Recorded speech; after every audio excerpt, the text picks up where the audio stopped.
కమ్మ పుట్టుకలో పుట్టి అని చెప్పి ఇదే హనుమంతరావు డిఎస్పీ లక్ష్మీనారాయణను కించపరుస్తూ మాట్లాడతాడు.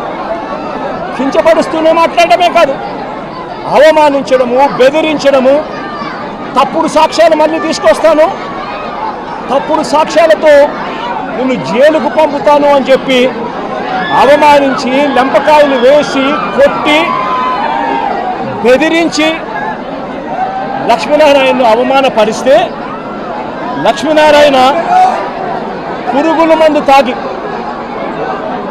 మందు తాగి సూసైడ్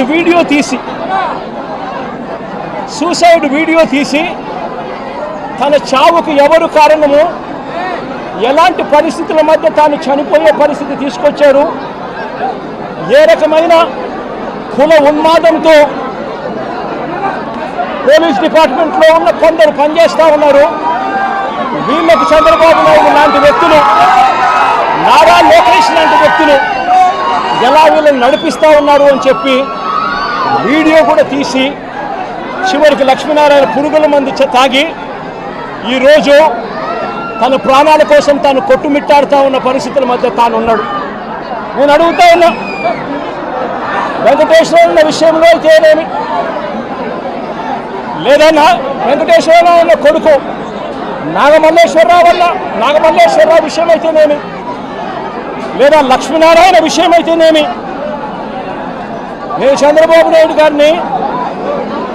నాయుడు గారిని సూటిగా ఒక మాట అడుగుతా ఉన్నా. ఏమయ్యా చంద్రబాబు, కమ్మవారు మా పార్టీలో ఉంటే ఏమైనా నీకు అభ్యంతరమా చంద్రబాబు అని అడుగుతా ఉన్నా. కమ్మవాళ్ళు పుట్టింది కేవలం చంద్రబాబు నాయుడు గారికి ఊడిగం చేయడం కోసమే పుట్టారట. చంద్రబాబు నాయుడు గారికి ఎవరైనా కూడా ఆయన చేస్తా ఉన్న అన్యాయాలను వ్యతిరేకిస్తే, ఆయనకు వ్యతిరేకంగా ఎవరైనా మాట్లాడితే చంద్రబాబు నాయుడు గారు వారిని వెంటాడి వేధించి హింసించి జైల్లో పెట్టడం, దొంగ కేసులు బడాయించడం, దొంగ సాక్ష్యాలు సృష్టించడం, చివరికి వారు ప్రాణాలు తీసుకునేలా వారిని అవమానించడం కేవలం చంద్రబాబు నాయుడు గారికి మాత్రమే చెల్లు. నేను అడుగుతా ఉన్నా, ఏం పాపం చేశాడని నాగమల్లేశ్వరరావును చంపారు అని చంద్రబాబు నాయుడు గారిని గట్టిగా నిలదీస్తూ అడుగుతా ఉన్నా. ఏం పాపం చేశారు అని చెప్పి తనను పొట్టను పెట్టుకున్నారు అని అడుగుతా ఉన్నా ఇదే చంద్రబాబు నాయుడు గారిని. ఏం పాపం చేశారు అని లక్ష్మీనారాయణను ఆత్మహత్య చేసుకునే విధంగా తనను ప్రేరేపించే ప్రయత్నం, బెదిరించి హింసించి ఆ స్థాయికి తనను తీసుకొచ్చే కార్యక్రమం ఎందుకు చేశారు చంద్రబాబు అని అడుగుతా ఉన్నా. ఏం పాపం చేశారని వల్లభనేని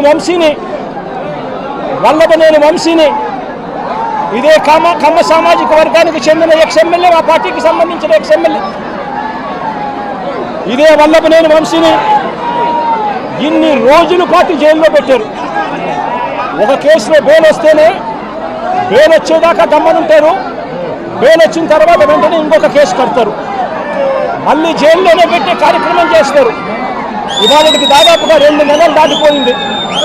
ఇవాళకి కూడా వంశీ జైల్లోనే చంద్రబాబు నాయుడు గారి సేడిజంకు బలవుతూ ఈరోజు వంశీ కూడా జైల్లోనే మగ్గుతూ ఉన్నారు.